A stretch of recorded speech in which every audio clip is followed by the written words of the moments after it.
Yamatiafo nyina barka de salla. Aya SOMPA 106.5 FM Accra. We aye hot bite ebre anaso ya yede Ghana nkomo no. Ye ba bite ne hot. Na yede ama we afofida. Eno nti agina we so ne ama yenuanom ne nananom ye ofa ne ofa asenom. Enyina barka de salla. Muslimifo no nyina nyemeso e barka kade na bibia nkoboko. Abusia ya tenasi. Aye Ghana nsem ene yede ebrewo. Ena yada yenuanom ye nananom muslimifo ohwe asra na ane so a obubu pe ene na yada womo akwa akwantu kronkron no nyina wieye akwantu kronkron no wieye no ene na wonom awie ya womo ehya hofa ene nti oman no ayesi wo se yada soronko de ema womo enyina enti we no da empani ayesi ho de ema ye nananom ne yenuanom muslimifo nyina enti kan ho na yanso yanka ho na yanso mo oman no SOMPA na abusia hyɛ nso sɛ aboa no wobɛkɔ koduru soro hɔ a na ye nipa bi na apagya ne na si soro hɔ kama esanse yɛtena si eye nnwuma kuro bi adawroma ɛna wɔma so yɛsene ma yɛde hot bite ɛne hot bite kaseɛ no ka bom sɛ ntampe homane yɛde abrɛ wɔ pepsodent adawroma nti Unilever Ghana wɔmo si yɛntwiri yɛse na ɛsitwitwire no ya na ɛyɛ paa mfaso wɔ so ɛno nti yɛsitwire wosia nɔpa ne anwumere do the two before you go to bed tonight name for pepsodent na fatwiri wosia na enko yie paa emfa emawo abusia midimafo aba santa so wakan ho ya wɔboa yɛn adi ama yɛn yade bia ɛte wo so na ɛbɔ enka yɛsɛ wobɛkɔ no ɛno wo mu betimi ayi ni nyina de afiri uko mu firi utiri nua no kwasi ubawura no na bibia ɛtumi ayɛ fine abusia hyɛ nsoma me sɛ time TIME eno ena kan ho aboa yen na malaria ni nyina no atu ase kama na mo mpeso ne SOMPA di nkoma age numbers ne taw 0531 886 216 0531 886 216 na one yen abon komo ya transi wa SOMPA 106.5 nkra hai sabre kro ya SOMPA 93.1 wa santimanta moje Adamfopa radio ewa France ahinkro pari num SOMPA 101.1 ewa takwa 103.3 watakrade 106.1 ewa tachimai 98.9 wosunyane 90.7 ewa nkranza 101.3 ewa doma ena fe doma ho na doma FM 100.7 woje Kaneshia ban radio wankran heyeje Kingdom ahimamu 106.1 wa mankasim udi koda na subabia radio phone nyina wo no ya hwe ya kira kwan behu yen eya SOMPA FM ena Facebook ni ya SOMPA 106.5 FM Accra YouTube ni ya SOMPA FM live ena www.sompaonline.com so ensebi dodo mu ya kruche ne kama ede akogu a obetimi akokenkan bia abusua midin ede odomankoma chiame OBREMPONG-NANA KWAKU AMPOMAH na ene ye wonsem ka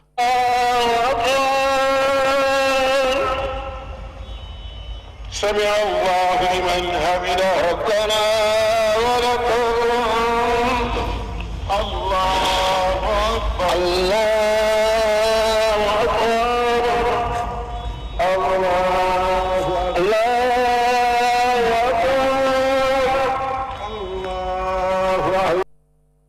aha otini say ya na wahunu say ya bom pa ya wie eno nti ye bom komo ene se medical kano muslimifo nyina da eno nti mi say Alhaji Yakubu ene na maya yi kakra nti na manhye me che ba kono nyesa nka me hye no ede baaye nti Alhaji Yakubu ya tena si de ye mo bibia barka de salla na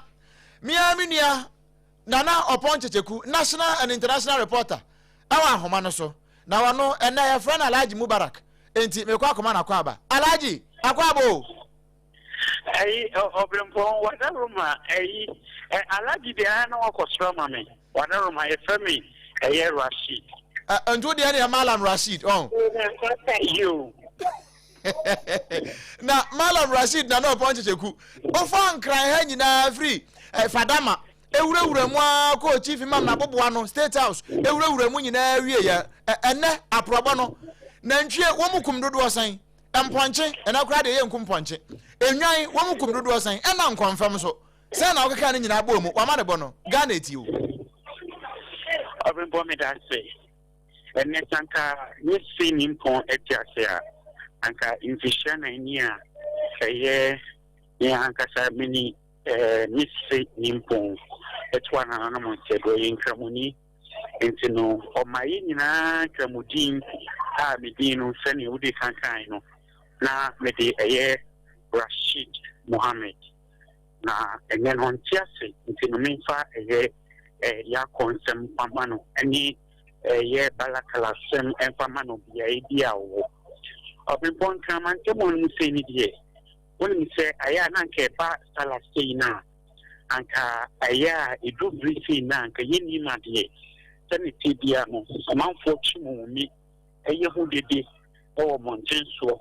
ema eye wiasa fane nyine hu sense Ghana de nke kasala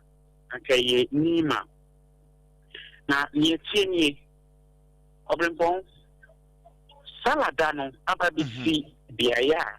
efendi amwa kra isanse enkama temom so unse bosumi ewumi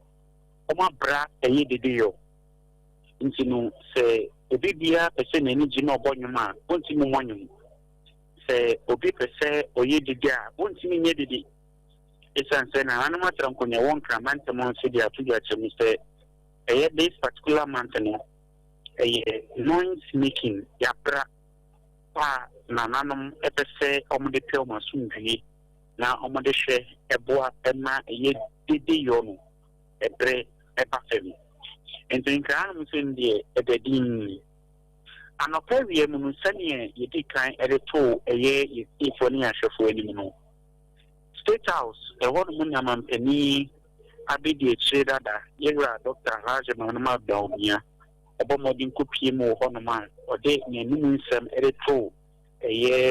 amanfo asun ibiu independence pen so ehonum ena his excellency yera John Dramani Mahama nso etini kokopie mu honoma ono so ede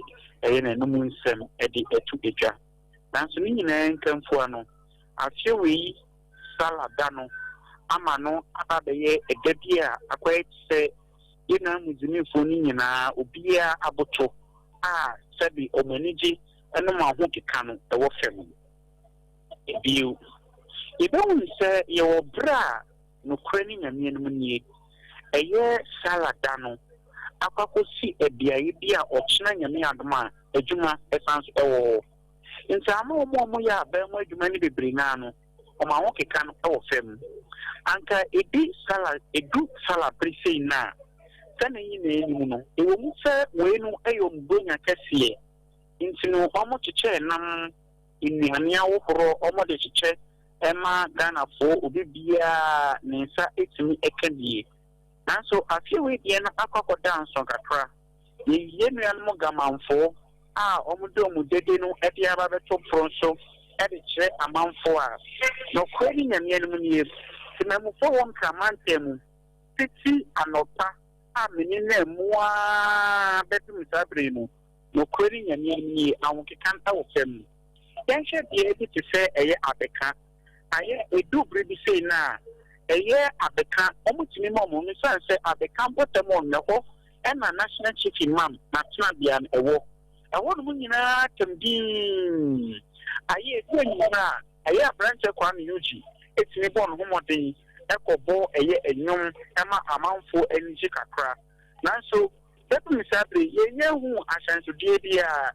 entino afiwe sala no abade hia nuanom nkranfo omo afahye a omo di omo se omo mpe dede yobia amano abade hia nti eba ne sei na anwokeka no ewo fem nti obempon so free ebisaya nkramantemon ne sidie no balakala sala dino sei ana isifa etie mo akwapa no kwafo se wadi kakre ho no kre tina waja nsade fa so ewo no kredie mu na sompa no ho akatua no ena da ho no maso hye obotom why obempo nya minsha ba na wajime me dwan ne me na ntwi abre me boko we asem bia si balakala sala mo bakakade abusia national and international reporter na apon checheku ena wate no enka no na ene yekọ baabi bebre baabi e ma ne bofo no nyina wo no na afi yakọ akọje enkwama no de afiri ho e de abrew enti tam kuchu ya hyase de afiri nkran yi yebekọ asantemantam mo na ye ne yama ne boni ba wa beidu enso akọ nkomo ne abusasa so asantemantam mu ne yate se asantemantam so afo wakasa na kasa wakasa ne nyina no wa hyebo bebre e de afa akiri bawa aba mame di kama na kwa aba na fe ensem a asante mantam so afo onimnyamfo doctor Frank Amwakohene edi tu dwa no yamfa nto aso mfama bawa maadwo nso obrempong na ohunam boko de oba de adom me hoye mo ye de urade ase ansa na mema wa hye won nsem na se kura no ye di kan kotie ensem a Ashanti Regional Minister onimnyamfo Frank Amwakohene wode tu dwa enne ejina mampania na mu eka asante mantam mu no ye ntie bi mra sisi a unwavering devotion of prophet and his willingness to fully submit to the will of Allah. His example teaches us humanity and also the importance of sacrifice for a higher purpose, a steadfast faith in difficult moments, and a complete trust in Allah. These values are not only religious principles, but they are also essential for national values. As a people, Ghana requires sacrifice. Ghana requires unity. Ghana requires discipline, honesty, and compassion. And if we are able to build a prosperous and a peaceful nation, then we desire all of the above. Today, I wish to commend the Muslim community in Ghana, particularly in the Ashanti region, for your continuous contribution to national development. Your commitment to peace, education, entrepreneurship, morality, and social harmony remains invaluable. The government recognizes the important role of religious bodies play in strengthening national cohesion and promoting responsible citizenship. We will continue to engage faith-based institutions as partners in development. At a time when the world faces economic difficulties, insecurity, social division, and uncertainty, we must remain united as a people with a common destiny. We asante mantam so afo onimnyamfo obemfo Frank Amwakohene na yete ne nka no bawa kwa babiem nso obrempong mo anu ama na so kakra ma me wai na ene ofa asante mantam mu efri konongo ede kwa akosi ye ne kentampo ahye no so ho no ede wuramu akwafa ofen so sansa wachi besen kwafa abakwai ekuwo mu a ede fa ni wadu bi ase asan ba wachi besi yadum ni ketia sena sala no manfo di ni wasante mantam mu obrempong ma me na wase na me nchi achiefu a yetie sompa ena nyumbre na me nka se asante mantam mu yenu anu mozemifo no o ma fa hye konkon a ene de o mo de course no ne kase pa no e so e wo central mosque e ho na Dr. Frank Amwakohene e ko ya okosi mampanya na mu a o de sansami a ye boy ye di tuda ye be kase se u be pie mu asante mantam mu e bre mu de atmosphere no ampa e kire people say ampa yenu anu mozemifo no ma fa hye na ju so ampa esan se free no pa mi free ade me bo apro no ade ba ko mi hu ya na e ni kapa ne se yenu anu mozemi afashe no ye di kan di ba ko ma na twem na ne to so mi yenu ne ye be ka se ne di kan ne de na ye muan kuma bi ti so ojan e na fe afonche na na omukum no na bre mu de ba bi a obefa bi a no do wusi ye mantam kwa no na ntia gazie num ntia na e ya mantam mo kwan ho ye se kwa bi a so no ombeku o mo na so o ma che eno na kire odosoro ko a yenu anu mozemi fo omo ede na di ewa afashe konkon mu ye mfa se se u betie mu ewa asante mantam a ade ba ko na so nante montin so mi hu ye no se enne a eye homeda konkon eye holiday ya o man nya dia tum no ye be ka se omo ye bia no montin so no ye ka se me joint bi ba na nka mi di ewu no me kwafa ho na che se omo ntumi anya biane wa ti joint so a na mani da so a enu so ma anya biane na che se ye nuanu mozremi fo emu fanwa aduane eye no monten so no omo ma no na eye ne sai osunti ena kwakwa ya da konkon die meka sa asantmantemu se uba be pie ha se u pie se u kwakwa pa aduane bi ato na eye ameria joint nko ade a meka se nya de se etuni eye aduma na ade ba ko so am sai de mani tu form obi hu ye ne se ena ahusesie no eda so ko yenhwe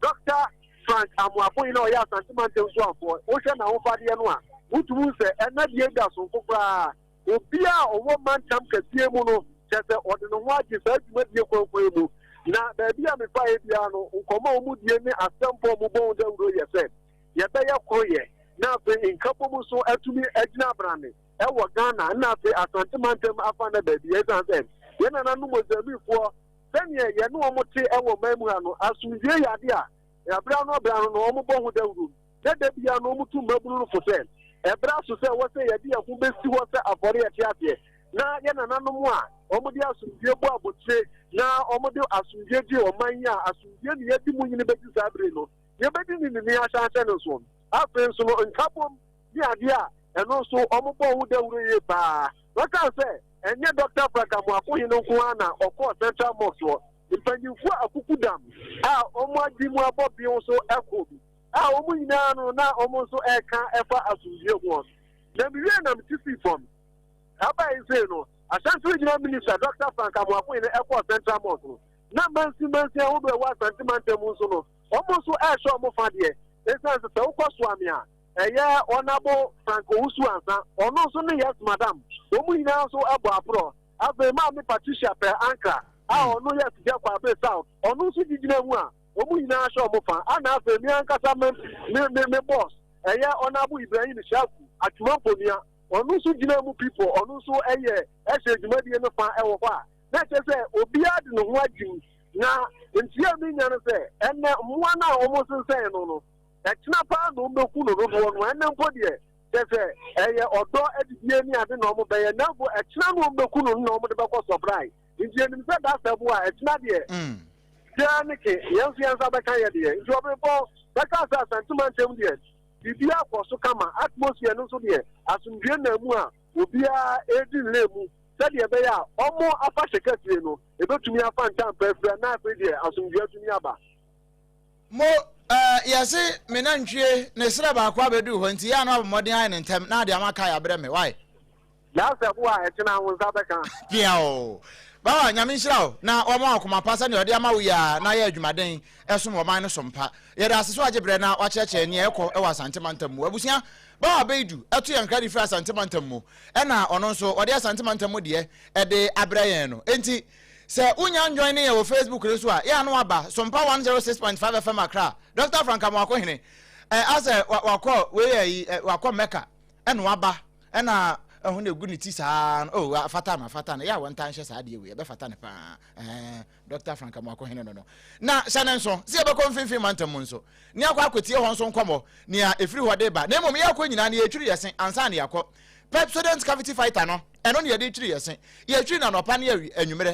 anwumere se wo di twi unya cavity fighter no unya charcoal white no anase heba no a ekoyie pa ye twiri wosen anopa ene anwumere Pepsodent ekoyie pa ye si wose de bia eho ehia ereka na ebutu emfimfim Mantam mu yenkɔ se efiri Cape Coast ade ba besi mankasim empo adesi kaswa wo de fom akɔfa du nkɔ no fen ene ne mpɔtam nyina no sen ene hɔ nso wo mu di sala no Alaji Areke wo dia no onkramodi ne yɛden Serikin Yaya ene Seriki Yaya no waje so sɛ nam ene fa me nambre me emfimfim Mantam mu sen na ene afofida ya yɛde hyɛ na no muslimifo nyina ne onyam no sen wo mu di no efiri kasoa de kwa akosi Cape Coast epona no hopɛ wo de fa edina ede befa egwafo abrem na odi wuramu akosi du nkwa nofen etete famu a ede kosi ayamfre no a sen na tie ho mira so brempon na e madodo o masubu ye so enanyumre yi no mepia mu finfim Mantam se ne odi kan no na finfim Mantam ni na adaje ni poso esanse oba bepia mu finfim Mantam anmo a ye bebre na se o fa na akwakoye ni anum kremofo a omo ehe etu esa akọ bia omo he na omo di omuti akọpem fom na omo yi mpaya asem mpaya de ama eyo man konkro Ghana se bibi biara enkoso emfa emaye ne sa so ntino na obebepie mu o me no bebu ya wabọbọ ni din no titiri mpo ni finfim Mantam ahinkru na enye adaje eni so ene no ade a finfim Mantam bia ya aha no motre ka so yi pa no na akọye Kekos bia ya friend action ya eno eben Holy Child senior high school no na ade a eho no mo ana obabefie mu a finfim Mantam so afọ honorable eko ochirebi amoapen ono ene deputy majority leader yura ono koya esa enso brasbejani ede ema dodo a omo Cape Coast South constituency yura Honorable George Kokuro Kitegan omu nyina hwe de moni manyamba be pie de mebi na se na empo fifiman temu nyina no ohimpopra ono eda nkrimofo no ano ye papa bi no ede fifiman temu penya ono zongo seriki no no so he be pie hono mu bia dodo na bi omde efe no Galamadina ono hwe eba be pie mu hono mu bia na eno anya senketwa kwa no tire no ya dia penny back on so anase penny ono na ehwe eyi mpa bom mpa de man sinfi man temo me for no Imam Idris Rashid Jani na ade ono so wo hobi na gbe na no na ade obrempong sinfi man temo so afo ehwe ya ono etini efugina na apofie ni apaso ede na no atem tu ja na etremu ese na no atem no dodo na efi manpenyi hono na ofrede to nkemofo dodo na mo muslimi fo a na omotwehia achim hono no esre se ye nyina eyimusem ese oman aban otisu yi ndi aban odigna bi efe big push ede aba be baazi a chese eno ekoso ohwe ide yi akwan aboama oman no ya kontin pon etini ahwe na afana nsufa papa bi ede efra ne sa so ntime dodo a omo edan ene dodo a bia ya omo ye adwuma na nyoma no ya sensan ho no hello Obrempong nka meto ka pa Rico na otremu a ade abia ya sa nkofuku yi mu bi ya sensan mo dan ho na contractor for ahwe eso omo beba no mba ka sa dan no ene tam ya me ene egu fuma ahwe ama big push media na etini akoso no ohwe e mo mo pia se ade a oni omu nyinara odi ho ya wo ne mo mba fe atutro mo so mo hwe no mo ntime moa na sa abia ya koro no omu firi ho na moa e mo man ne chichiri ntime nkoso na bebu won oban fifi mantem ha ata pon oban fifi mantem ha ata we penete ewa mbo akwapa no kwafo he ne awade wo no kurei sompa we enho akatuapa no eno a ne kita wo no fa sho botom na bibia anya fine wate mate obon nemom deputy majority leader say me ode me nantwe sere ne de amount ya na de ama kai de abre me why anyhow mo piao we Erika nine wano to yankra ade free emfimfi mantam mu na wate no enka no enti hya so mame si eguso na ye hwe ye bekọ bono mantam mu na ye ne ehọ nso omakọ akodi nkomo ye ne wamo so akodi nkomo ahwese ne bono mantam mu nso wono mo esi edi enafo fida no ede afa pa na mom ye akọ no midimafo aba center na ebo ayan di amaye na wade akọ midimafo aba center de ya de bi a kire woso na aka woso efiri utiri nua no besi wo bawra no se wo pende obetimi ahwe na watu ase de efiri wo kra de ama wo kwa ema bi owu a eye midimafo aba center ba bi e kan se Dr. Time da so na so ye Dr. Edujamfi won na da no wo se wo de ya de bi a ha obi a no brana kache wo be hwe na watu ase kama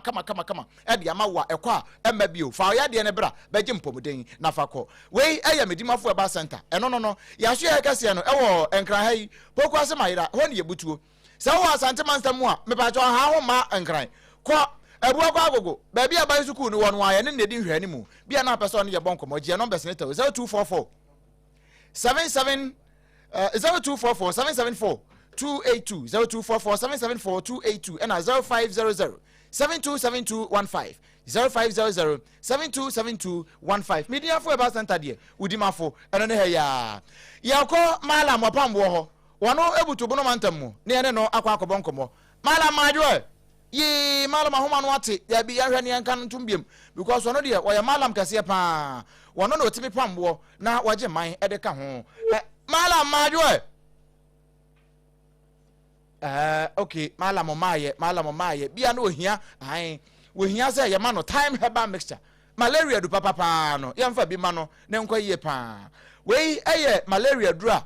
say malaria na kira ka wo so na wo hwe na enye yie oje ho tan na atia ka okomu a kwape time herbal mixture ne bitonom na emo pa ya kiro ho TIME time herbal mixture wo malaria fever age wa boso aduane si wa wintimi ntibi ne gise okotwa 2000 na ade didi ja sa ade na emwa yade na woto ama ho no me pa che omoden na kope time herbal mixture ni bito waposo we ya no susu ju painkiller no doso dodo kope time herbal mixture no na bebo pa enya na wo pharmacy ni herbal shops nyina mu na emom hye no nso enya mo pemfo ba wo makoda nufo na koda wo nyam finhye dum yenu obi aka bia no bia yiye me pa che obi a wo pedodo na wo su atu aton je number 0244 417 669 0244-417-669 na oni yen abonkomo time herbal mixture bomaden pe na tonom na de HH ni ka ho dia etese ne wakuma wo na watwa ne ti no a ne aka nyina eya ahoma mesrawo ye ka sa nyina no unya ya wodja ton de ho dawuro wo de baba sompa ne abon ho dawuro dia ma oh ekwan da ho pa na nso wo kwan no wa yi da benda mefri ha edru nkran sompa enokra no me traffic abesa tototom no won kran ha ya kura so traffic na wo afri ya ndi eba mpa choje numbers na frɛ yɛn why hu nhia o se bibia ya virtual hu nhia kura se obetu kai e de afri ba bia wo de aba nkran ha se wo ba sompa je numbers no SMS ye beje WhatsApp message ye beje WhatsApp wona kura no voice note ye beje o de opa kura ye no video call ye beje o na bibia tumi ya fine enti numbers no ade fa so se Telegram kura no a o de fa ho 0531 886 216 0531 886 216 na oni yen abonkomo afa na malam opambo aba ho so malam majoe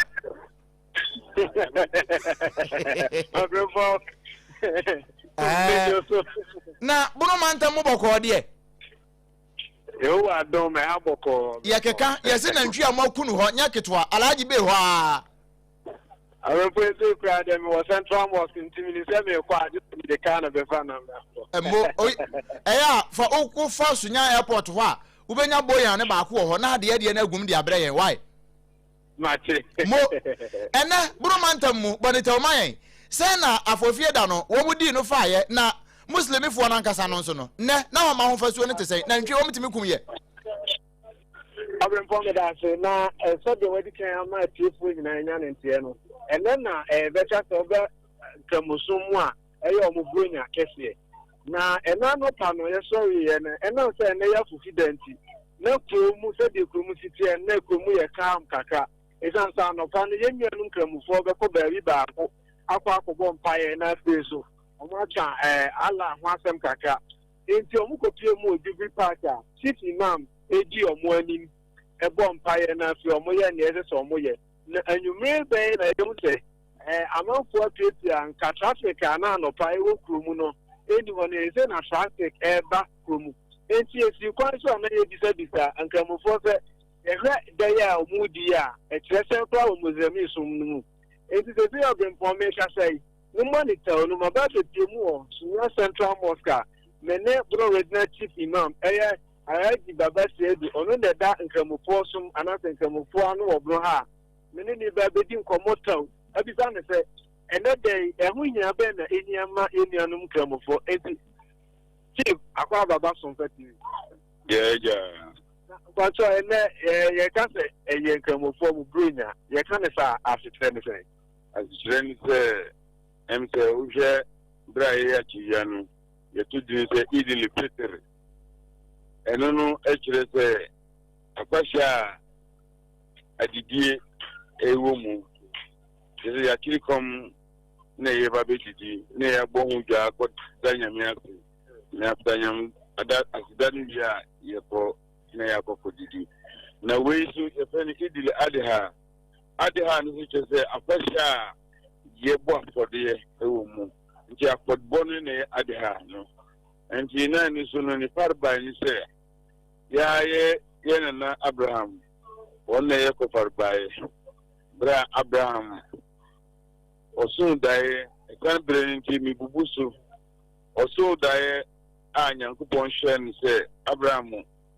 O kai se wo hye bose wo nyaba o din do bo afode ama nyame. Nti o sorry please ada ye no no kwan sukura ena okonya ni ba Ismail bra na opepa onya nti obenya kwa Ismail no ya na kuma so adie pa okonya ni no kachense okonya ni no pa agare no she na tadie e pa sikan ni ahuma enti no bra odi ni pie ye no mbo na manie nie omukokoye kwan so na obo na mane se Ismail ni emenu kokoye nie nyame so mdae se mfo nkobo apode nti bra eto Ismail asum ni onu su kan se mpapa ifo almatu umaru osi ye nyame ashaw se ye no ستجدني إن شاء الله من الصابرين سأبين سمي مي أبترفو أماو أين من الفرم أنت صابرينو نتيا ومو أبراهام أدي أقران أكوي أو كونو نبونسام تاتانو أنت نو مدر بيبيا نو أفابوتي أتو بونسام أكواني مكاكرا بونسام بكاتشا سهي كوما فايكو كونغو no afọ to bronze frimiso emprensa and this action studio no e wo maka bia e pense mina a omo ko maka no ombe practice sa ade no enti bra odi ni ko duru de bia o pese odi ni ko bo apore no odi ni to watch shirin nsa kata na nim se wo twa na sika no ntwa o try sika no say o hwe sika na no nyendam ana adien sika no try no bibia so a cheze sika na no nam so o twa enja e wana ni bi fi soro ka chere se Abraham akari so doctor o wadi na kure entino man kuma kodano le mu mi kan ni e fil heavy mu e baba ma na o di ni asha tarana na mu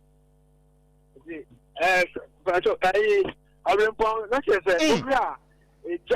into Ghana Abraham na medicine so bae no e no na na so ama se say no e do sa da we a nkramufo e ya do ye sa no na o hwe ade ba ko a wada ye ko ho a titu na ma etufu no asampa a udina so kan ye pa ne se e do sa da we a eye Mozambique youth no omo fa so de ye ne ma bo ne be omo se sala first maybe mo na ha ni moto ni ehon nema o trese esom na nkasa ntresa de mo so no se etu sa be ya so ye kronkron na obo mpaye na udi Mozambique hye no so na adaba ko ne se wo hwe ene ya wo de toto afra ho a ejan bo no akoso ten anka ne afi no na so enam se Mozambique som no ehye omo so omo nyenti ama akanta so a omo hu se ne bo edi nti dia to dia epeta se enejumaji enejumaji a afoso kama pa right obambo moni adwuma na adwuma a wabọ no wo de sompa no ehun akatua no eno a na atwa ho ahia no sesa ni nyina fa bọọbọ ni nyina ya ode a why na emo me na ntwe no ma wremfi boya ni nyina ho a watu fredededede ma wagede abreye why Obrempong ma che mo ni adwuma abusia na najima pambo na to yankra de free bono mantam mo nia ono nso de free ho e de baaye eno wabo ye kase kama pa enti ye gina we so na ye ma ye nuanom ye nananom ye wafa asefo ye maame ne ye papa nom nyina muslimifo nyina no baraka de sallah na o magie so se baraka kade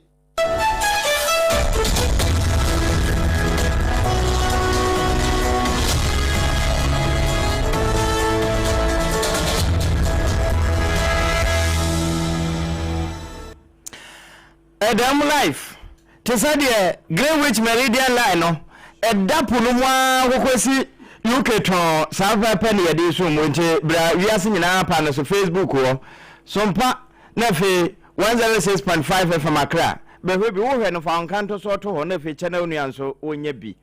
ene se muslimifo wo mudi idi ada na ebisi we de yedi ya na ye de nyina no eye wo mu bronyen ebinom nso ekọ akontu kronkron eye pilgrim meka de ni bi na ne yese Ghana ni bi ati nananam wonse do enam saya so ama pilgrim affairs office of Ghana paogofo wonu makasa na wonu monkasa na womu chaso na kure Alhaji Suleiman Idrisi wadin finshi aduosia ampa bra womu kokoduru ye no ano anche bia na ba mo woto ne safre no na we de kura no asase kronkron so enzenya ba ne se a heaven hoton na paogofo sanso akase e ba ne sa na no ye muslimi ni ntino sade nkramofo som ne wo mama mrete no entempa shosuli na wo mo bo akire ye asese wo makata nachi ewo meka asase kronkron so na wenu no wo san so aka kire wo mo se wo mo gusu a nya se aba ne se ntino wo mo amoa esan se we kura san ye nhira nsem edema enti we arahu se mesi wo Arafat ehọ na esi na nso ni nyina mu no wono mabo akire apɛ na kurabre kama ya wo mo abɔ ho amane e de akire Ganafo a sabra ye kase se ukọ sa kontu kronkron na bibi ete sa asia wo de kura no nyame atie wo mpaebo enti se otie Prophet Muhammad sallallahu alaihi wasallam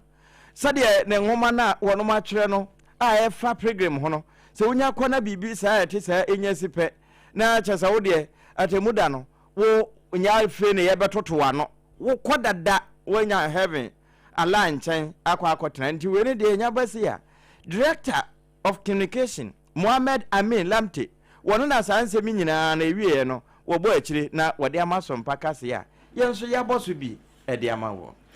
ene day Idil Adha afahye no ekoso no na ewo president akache no eyade wotutu na namomu edna ni kiremu ewo Independence Square ho ena dwabo kese ne pa ekoso ewo nkrampoponi mantamase nom na bra woje akasemu na wogina apaso ya wo wese na num nsem ede ato manfo anim no ena wo kire se onyankopon enhwe na nananom muslimifo won mafahye kronkron won paye biada etechire no enu nanim na wakase biem ede kire emabru ne se wonhwe na suban bonde wonyina kwa enfamfiri wo mu se beya obeda suban pa edie na etimi aboa enhye so pa ena afenso niema ye betimi aboa ama asumdue eboa no yenyina etimi anoma no wotu won fose wonhwe na emramu ye enfamra yenyina yenkɔ ne yenkɔtie Ewura John Dramani Mahama mampanyi bra na wɔkasa ede afiri enebɔnefo sem ne titru ene enubɔne a emabru no eto aguso ne so.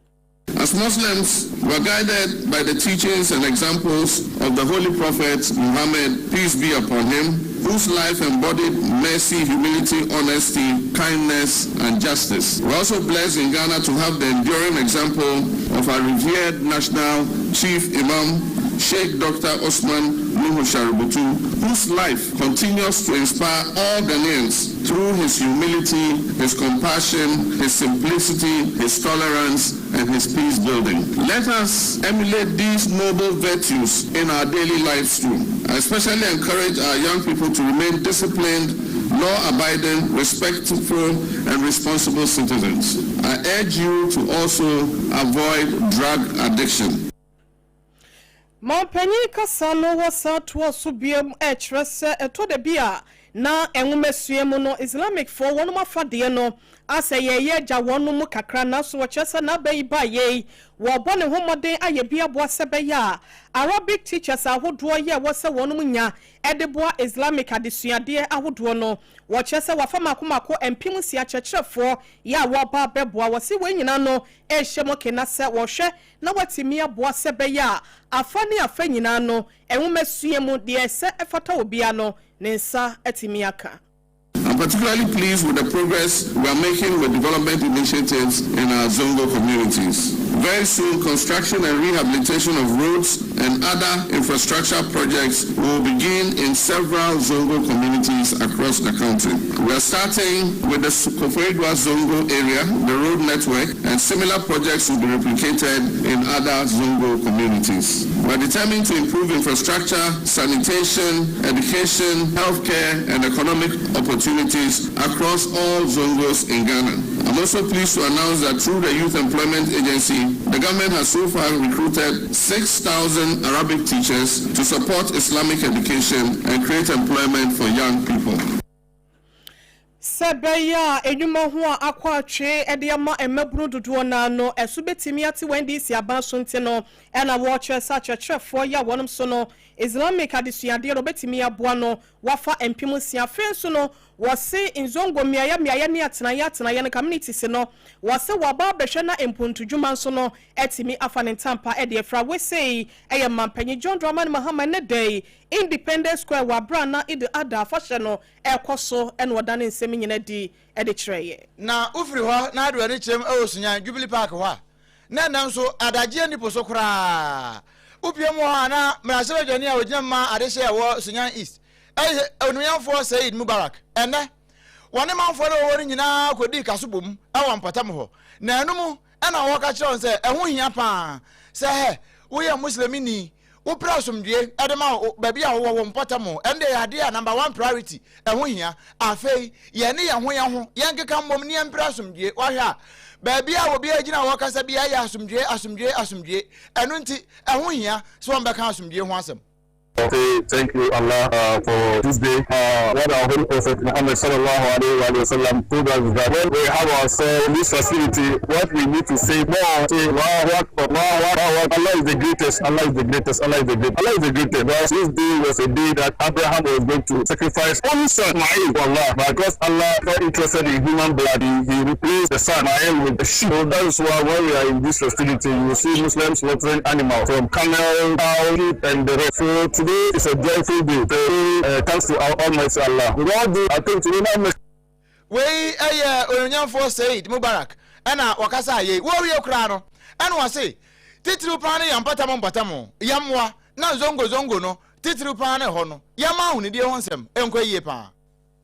Message to the good people of Sunyani and the Bora Hafu is that let's keep our environment clean. Cleanness is next to godliness. This is what I told my people. Jesse, I think about 2 days ago, it rained small, and then there was flood in Sunyani, which is not, something that we hope to see. Let's keep our environment clean, especially with the polythene bags.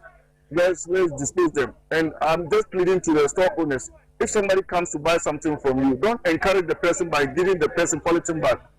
We Onyam for Said Mubarak, one, and Mrashaba Jania, Ojina Madeshia was Sunyani East. One yamani boni na najima pambo ene bosa enkomoyi eno bono ahenkro no na bono po yese na ho nso adaje ni poso de na ahenkro no yatachiman baby asompa 106.1 wo no na we de me do ko atebu enna manten afa ho e ho na chief imam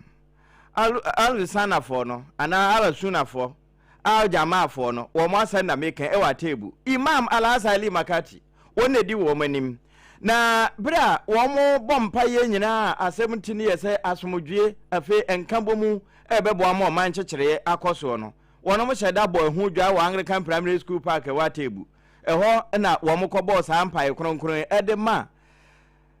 enkonhweni Muhammad sallallahu alaihi wasallam se entwa no na afi ensi alaso na bra womo hwe ni nyina no Imam Ali makati ne semwa wode tudwa ma atombize wofo ebitu ayen binie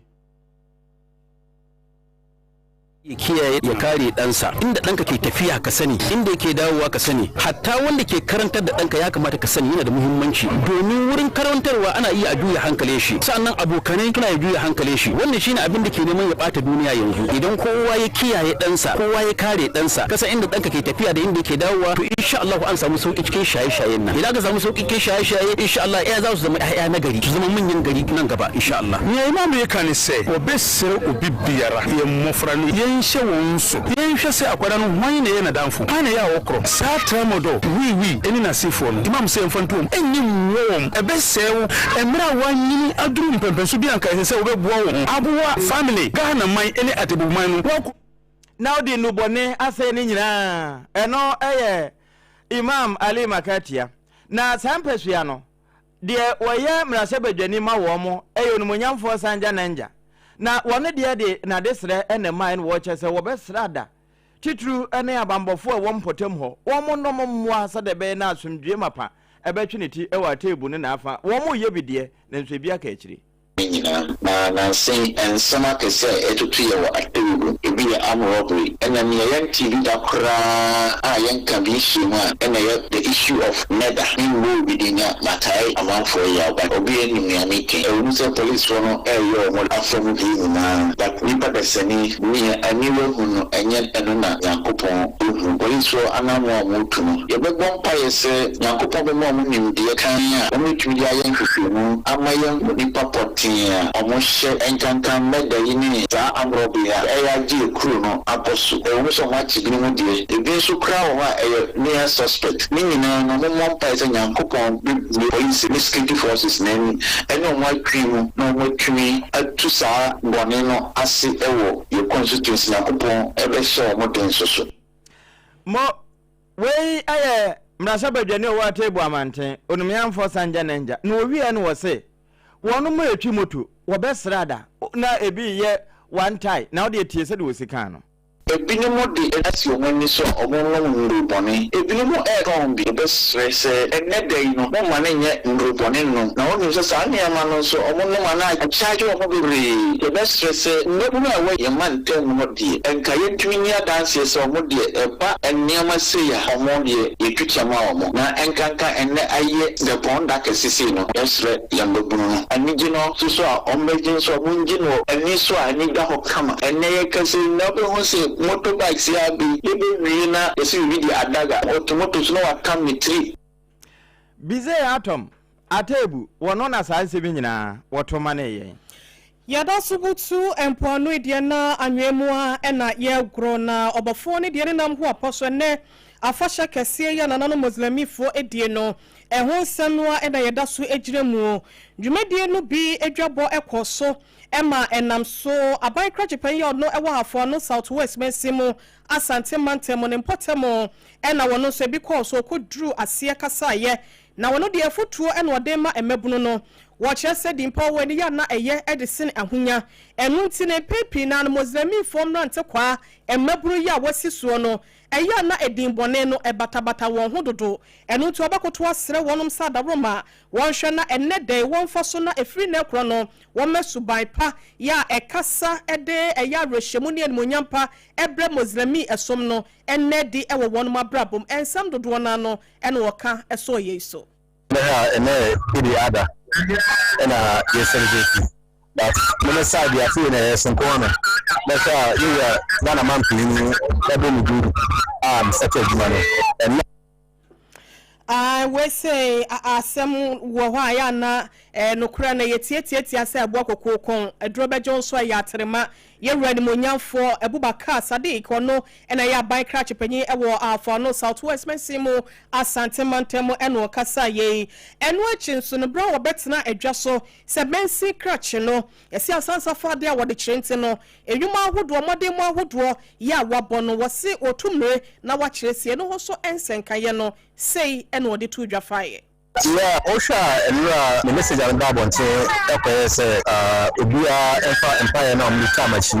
1 year now and San Fantamachi because Asia you can be a 7 crashes and we are Futua or more Edemayan a shame crying I say some more so because San crashes and more and to be here MIT never be since you can we do 4 years and I said a number of years I mean now officer no kwa we who are there my dear bonus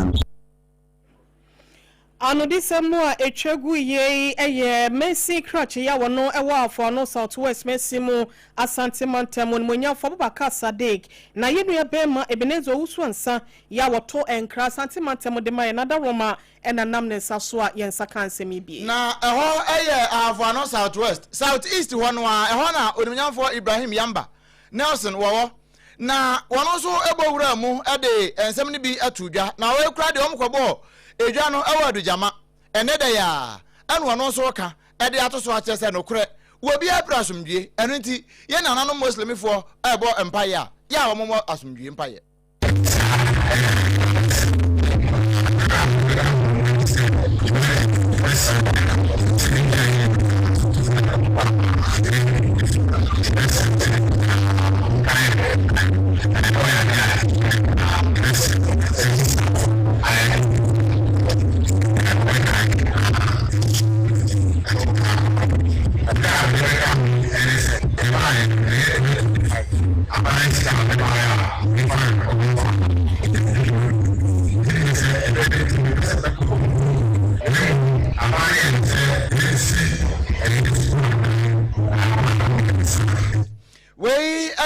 Penia one na bankrate penny ewo afano southeast empata mo ho ensem yo de tujo adujama wo wie yepe ena chief imam ya wo ho eye Abdulaziz Ramadan wodo so de kakra ka ho ni nyina akwa ya asomdue no a ena wotu mabunu ne fo esei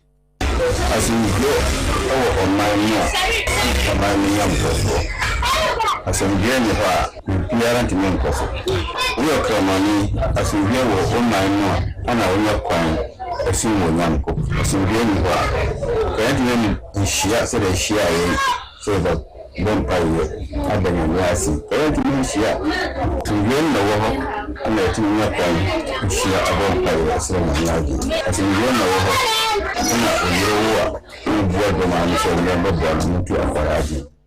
we Chief Imam, for no South East in Faframuho, Abdul Aziz Ramadan. We lepe, Ena Abdul Rahman, Wanona, Mabununa, Awanyina, Wadawamano, Wadosu de Kakraka, watches Wada Allah say. Se wa mama kwa konchikunkru ya wie wa mama kwa mekanso akọ a wo munyina se komsheni Muhammad sallallahu alaihi wasallam ne nsem wode to makoma so se wonye no woguso ye nti enele dakasi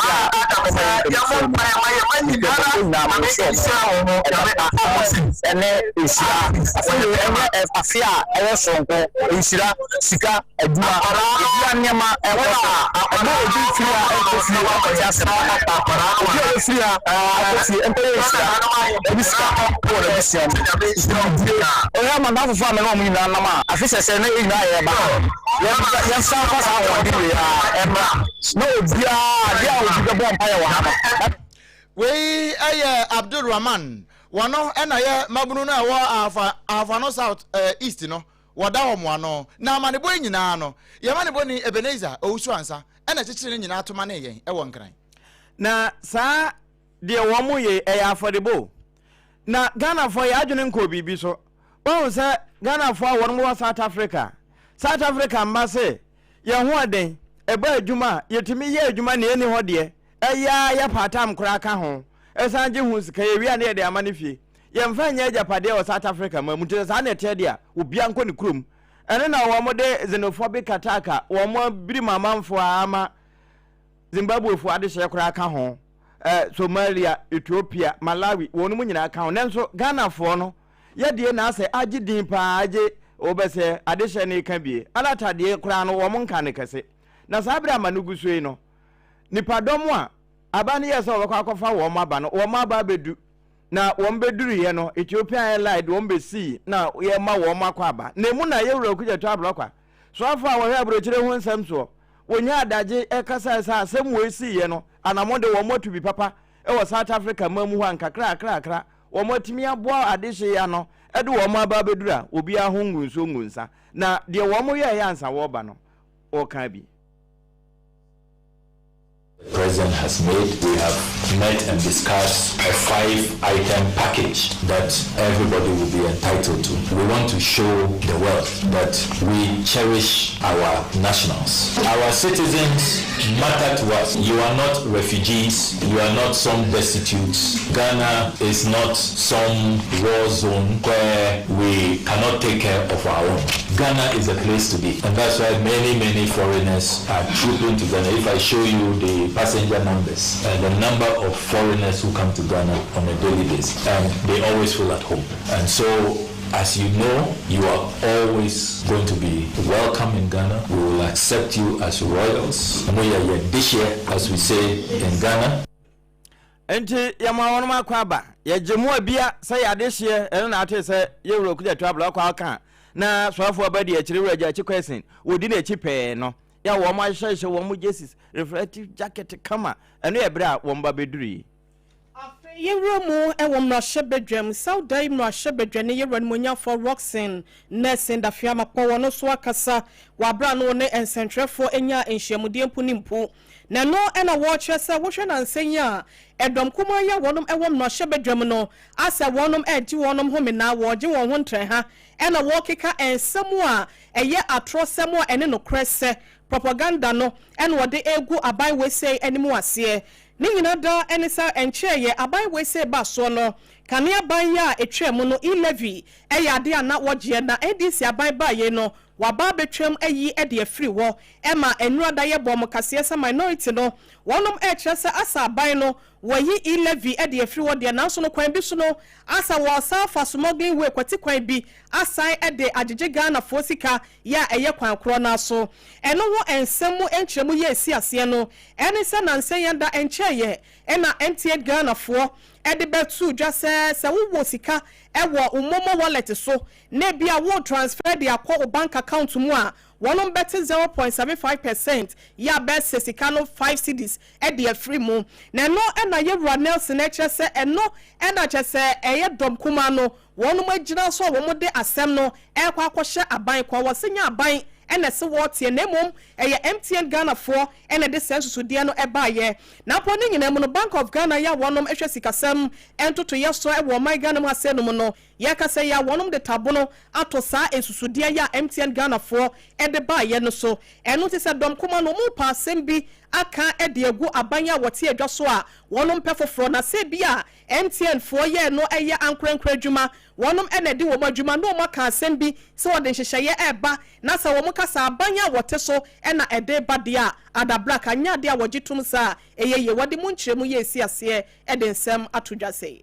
E-levy came to Parliament through a bill properly sponsored by government, defended by members of government at the time. We fought against it in Parliament. It was passed by Parliament. Do we have the same scenario playing out? Now the Bank of Ghana is stepping and saying, no, you cannot just get up and impose a levy on financial transactions. And so if you intend to do anything like that, you will come and consult. You understand? In any case, if this will be done, it has to be brought to Parliament for Parliament to enact that law to mandate any entity at all. And so it's totally look, they are just trying to push that angle for the sake of propaganda, because it is no e-levy, not in form, not in character, not in nature at all. It has no relationship with e-levy, and that only Parliament is mandated under the Constitution to impose a tax. So ab initio, it is no levy in the nature, character, and form of e-levy.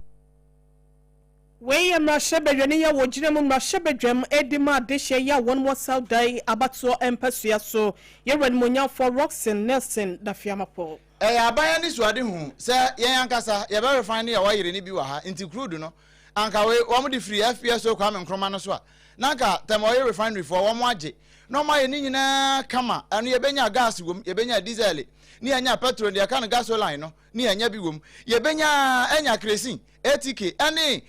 niam ahodo bebre ewom nanso aba ye tem oil refinery wo mo ho no mo kwa adwuma wo mo nhyada nkwaya hwe sanse to nankasa mukra wa da fom se to eno na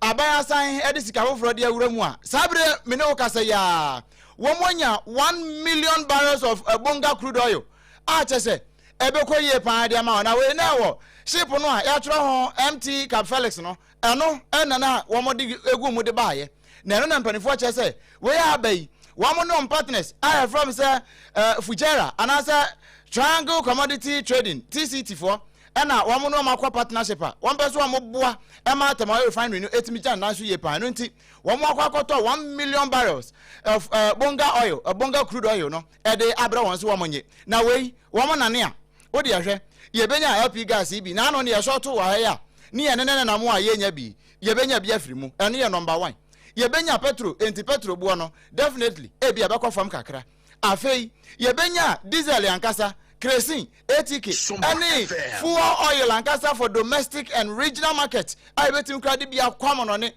Aquacoton, Nani, I would say Togo, any Burkina, Cote d'Ivoire, near the Biaco, Qualata, near Quacoton. Weber boy and pa, I'm acting Yakoboko, and no, and a management here, a data my refinery, no talk. One more chest, in fact, woman near so, near Baye. Woman near so near one partners yae and a gun of one pipe or papa one letter machi one more sebo I can tam say nyadia one bama Ghana for one from kra a jumadini jumabete so moye at the Bomata oil refinery a jan naso one beye and on Sabremo Cassia de Sha say free no num pay moi ye biting hot no so no mungrono and then a day so war baby awa oti enka edi free na busia Your Environmental Protection Agency one maboboano APAH no na EPA for na one mo so say China for bi etu from agudie wo man na emra kwan de ma wo mo no say wo mani na yanketwa no na apatra mra no say senate you and am say so ma EPA for wo mo bo anan na wo mo hwe nyuma wo mo de ahye afoforo nsa say de wo mo si yo no wo mo kopie ho e wo wasafa ho ya kire say wo mo fa wo mo adwuma nto ma wo mo ntoa so bio esanse wo ndwumadie no emwa ma ya tena ye ne mframa papa ese yenya home no ye nsentumi nka enti pani kwankyerefo abedi ye kire a wono wo hwe operations so ewo former gudie etuo no mu eye wo wura Harrison Haron afo wono ana wone ya mane bofo wo ko ya sanse mi nyina wo bi esudie ntia yese China for no for wajumanto. We were here January this year, 27 January, and we found certain infractions for which the company was directed to stop mining and processing activities. We issued an enforcement notice to the company and recommended certain remedial actions with timelines, and also instituted a fine for the company to pay. To date, the company has failed to implement all those recommendations that we made and also to pay the fine. Typically, the issues related to the watering of contaminated underground water into the external environment. Second one had to do with depositing cyanide-laden tailings into an unengineered tailing storage facility. The third had to do with management of sediment around the facility. The fourth one had to do with non-submission of environmental monitoring returns to the authority. And also they were found to be processing tailings material for which they didn't have an environmental permit. We ayora Haron Afo ya Harrison Kennedy ho wano any deputy director operation in charge of mining operation hono environmental protection agency na wi en wo be chese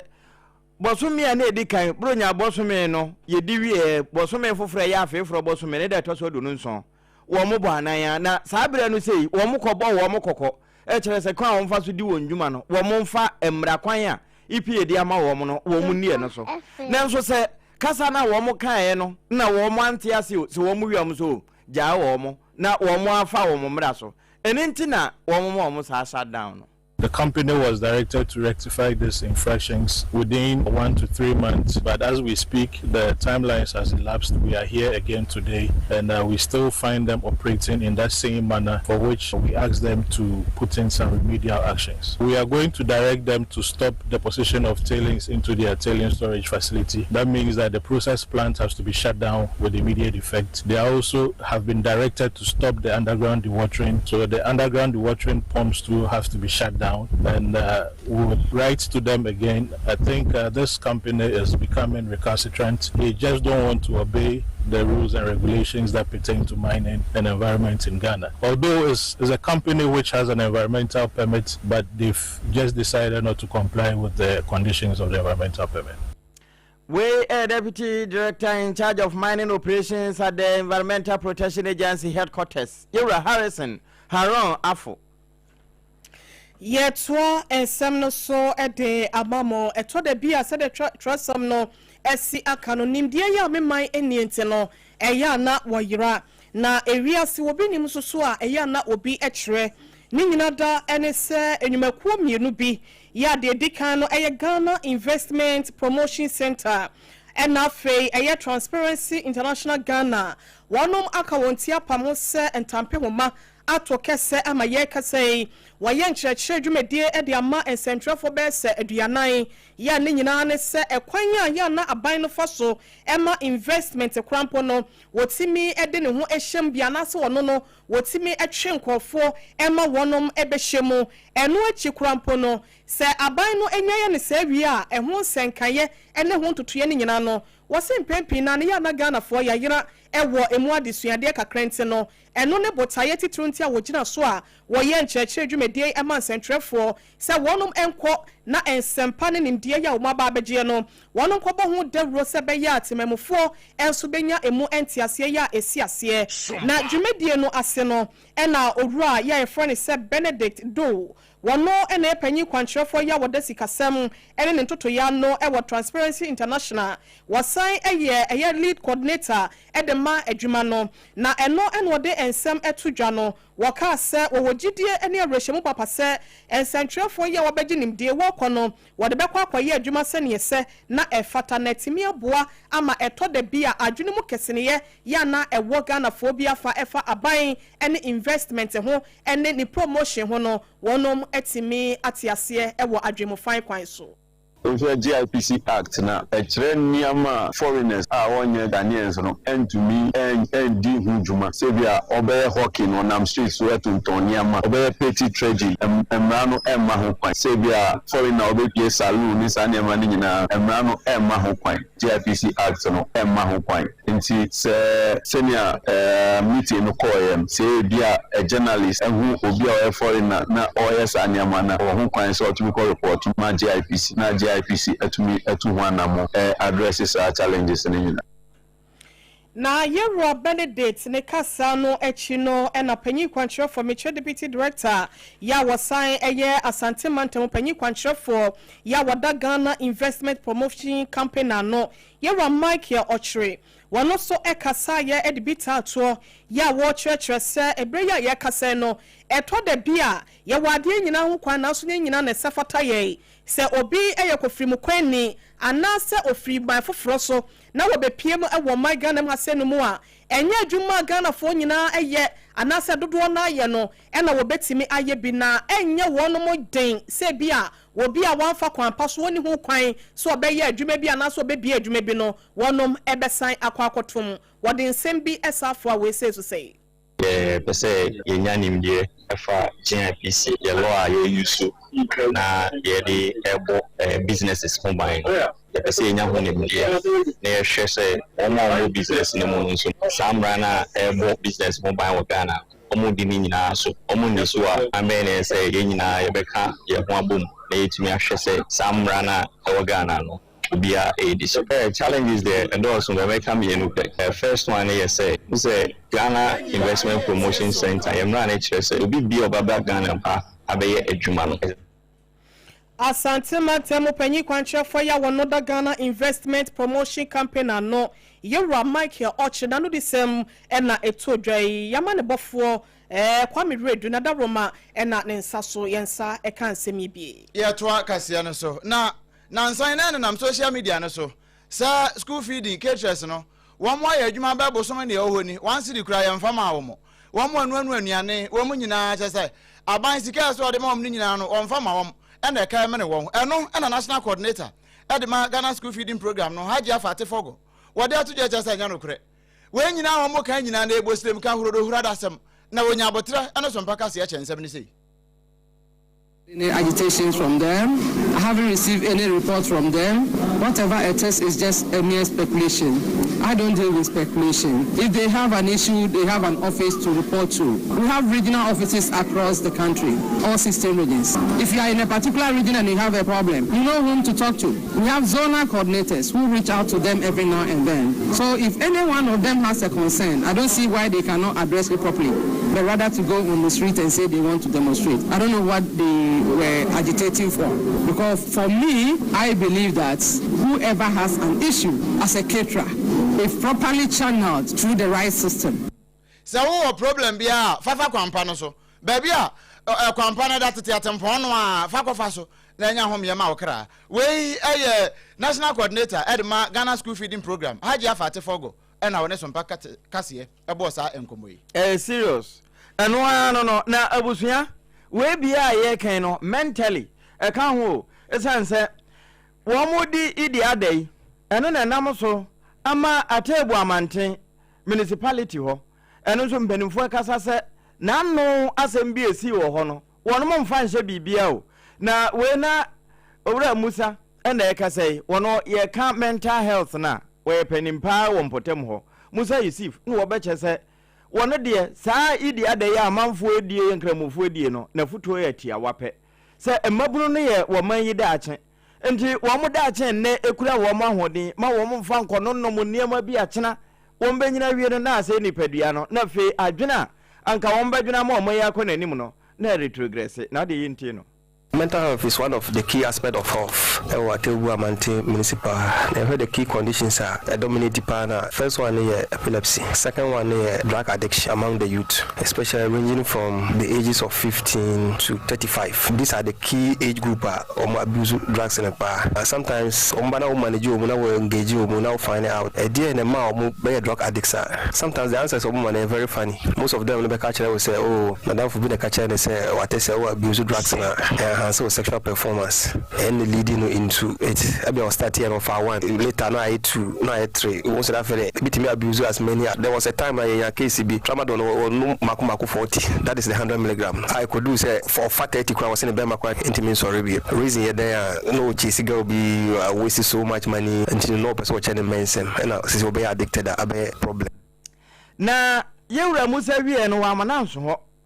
na wodi afutu ema se na ya awofo ahwefo asafo ahodo akandifo a wo mu na dom no betwahia wo na ase na wo mutu wonfo no eno nso afutu a wode maaye ni the remedy be who be a mental problem we are the entire shemosity and secondly social isolation who ten bia on kwate ho ba bia ni power o mudi nkomo no who so won late no a very clear say etimi twebe ni pa na bisa de ano na say ni party ho bo so won kwate ho no kasakasa say twebe no na etimi find out and so be also say o metete ensemi o masum do mi hu say ni pa bia o ba asemate say obi ka asem kire me enya ho konko na tie no so mental problem no wo until at least say quick na ni ba pom de so na etimi bo an that is why so neglect to be first of all there is at least enough for no more community scene. So the moment I be any sudden change of behavior and at least I see a benny panel almost say a problem shared is half solved. Even who approaching the crowd can as much or crown bring some kind of reliever ultimate body panel money but they say enti ebiana woni obi didi nkoma abon se nkoma no ani adane kura emfa no trasa ebetimi abasa mentally we weak enti we nyina ya futu a yewura Musa wode emaye Yusuf Kennedy ho atebu na mantia fawo na we bize ya atom ene diwira table ebreye Oro Michael echampon eye chechire ni penye e wotepa chechire eme basic school ho wode nsato sayam echase okura ne nsem okura da chechede aserewa eka ho empanyimfo ahodo ye hwe nwomesua so afe wona nyankopon ato won nsem ya wo yibi ema ene wona ankrenkre wotaya doye no se adabroma etomre mu odin se ya na eto apentia woni so wanim ene ya na edro nti wobesre se sampanyimfo we sei ene ekoko ahodo emma wonum eboa esanse ba bi edu ne de edru adwafa mpieto bre mesanse nkonwa ahodo krampo no a enkwada ne betena so asua de no akoda ne boache bi de nti no wato adesrede nsem ede ama adasa na nsem we sei nyina no wade tudwa wabra na omudi dwumedie bi no omabie no ede apefoto bi ede aboa se ne be ya edan ya won masisi no empoma ahodo ya adwohodwo de asese no watimi esade asiesie na yewra Michael wada ensemi edi kireye Fibra abandi besi hono yehu nkuntu bi a akoso biem na ese yene awofo nyina ne afofo nyina ye kabom na afi ye beboa ma school no yetimi ekoyenim ewo mputu nyuma ho na ye ha ye ha wa ha nti edi dwumadie ni se ye dan ni nyina mpoma ni nyina sei nti ma afofo timi wom bre bi o mope na afi on besese nyema wodem na afi mre bi etwem kura no na nyema ne koso wo classrooms na ye ni enye ho na bi mutimi bekoto dem ho eja o munnan ewo classrooms anti ya shase a community ne boyen ayede nadie ni bi egu mpoma ni bebre mu a akabi ele ye open day se ye de nadie bi gu mpoma na akabi na ni nyina mu nso so na ye de nkonya de srede nso so to awofo anim ano di sebia etwegu ye headmaster ya wono edate pachechere eme basic school ano yewra Michael echampon ano di sem wechi no penyi pa ba ko bi efrede na nabafo awua wono akwakoye tepachechere be basic school no wonom echiri bremo eto dia penyi abribia no wakantabo dinsie awiabo enyinam so anom nso aguso se enfa woni da sesabro de be ya bre wakotodwempo ni awo bremo no wobetai school nachi ewo moamu wono so kasa ye na ade a ehye ne kutupa ema no eboa so school ni sa no wodani nyina didi kire ye esai eka sei eto aso But I saw the year, Gally said, baby, Bahame shoot, no more yet, you know, and Timo, Mujana crowd me. I'm a check his media already a best. And sometimes I do also the Yana Bonting, which my crana will be about the tomb. Yeah, suddenly, Missy Gally said a man being a baby, and what the animal, feeling Yama Bassa, Bian, and Tinamania Sabutary. Let the media son to talk. We walk on the books as a girl to feel teenagers with the books are crying pains, so I just say, Manchaman, Panamus, Mufensiadi, and the permanent. I'm also so be shen won bi be officer na be gi se we school kama idea change the message me you to say no so mo nya adwumaden because wa nya adwumaden a enye easy na me so anka wakoma nyame anka wakoma wontimi enye wese no wese eye nana bafo ewa abranti abako a watu ne ho ache de amata pachechere emebezi school no na wokasa ye ebenenzo wusu ansa na wode ensemi etoma na yen hot bite ne bite no hot na nso anhyehye na nso ye de ne yebefa ho no eno ho kase ne de ma na busia twan yen si mape ye ba beto aso sisi a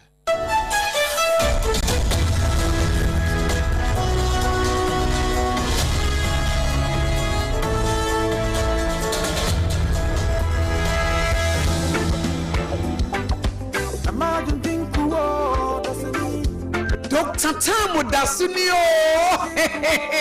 Bunu Region Fwe Ataji wasi enemate denne Midima for Herbal Center Dr. Tamu Daso wadi mi mobile clinic no abesi Bunu Region Momantemu hope Yedem Yadie bieni wa ehinta Dr. Tamu Daso Yadie bieni wa Dr. Tamu Dasunti minti Jisen ye wo anadie yesie no Ghana Fwe Dr. Tamu Daso babe pie Bunu Region Munsha nsuo yese bebium Yemi aduma 25th May you was Sunani Technical University Auditorium Eyedwada and Domanso Ebenada 26th May I was in Francis Church any big days and edition anymore and Brekumunso Trinity Presby Church 27th May 2026 Entibuno Region Modiano Dr. Tamu Daso Yarie Bia what in Fidianing in our eba obey lab near Chao scan near Fay at the time at Toa Yarianos Monfani Wabu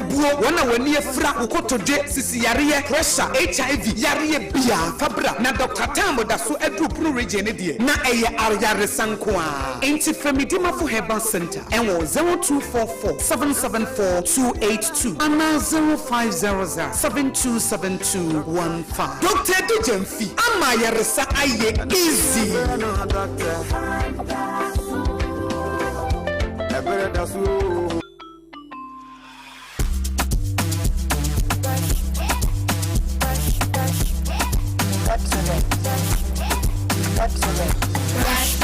Brush your teeth every day and night. Up and down and all around. Brush the feeling bright.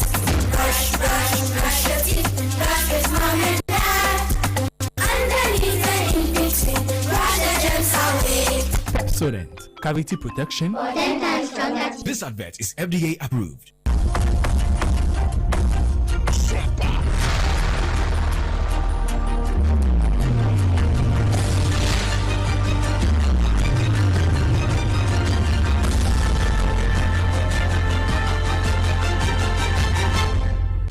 TV Emma Aketiapa aya no kwasem Emma Aketiapa ye kwako wiensam no ewo amanone ene anope ya de ba wienu mo bra na ye de